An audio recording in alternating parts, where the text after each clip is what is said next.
Guys, आज आपण करणार आहे सोपी मावा आईस्क्रीमची रेसिपी। त्याच्यासाठी आपल्याला पाहिजे 8 बदाम, 8 टोस्ट, 8 काजू आणि पावशेर दूध। आपल्याला टोस्ट, बदाम आणि काजू या सर्वांना एकत्र करायचं आहे कढईत। आपल्याला दूध टाकायचं आहे। आपल्याला सर्व वस्तूंना गॅसवरती उकळायला ठेवायचं आहे। बघा, हे असं झालेलं आहे उकळून।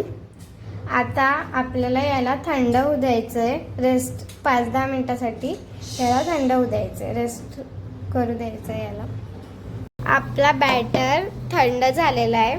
आता आपल्याला याला मिक्सरमध्ये ग्राइंड करून घ्यायचं आहे।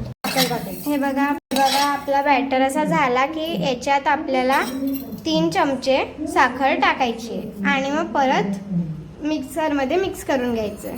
भांड्यात असा आपला सारा मिक्सचर काढून घ्यायचा आहे। ती गार्निशिंगसाठी ड्रायफ्रूट्स टाकायचे।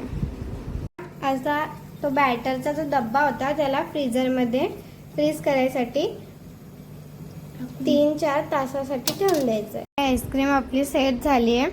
खाण्यात एकदम टेस्टी लागते। तुम्ही नक्की ट्राय करा। लाईक करा, सबस्क्राईब करा। Thanks for watching.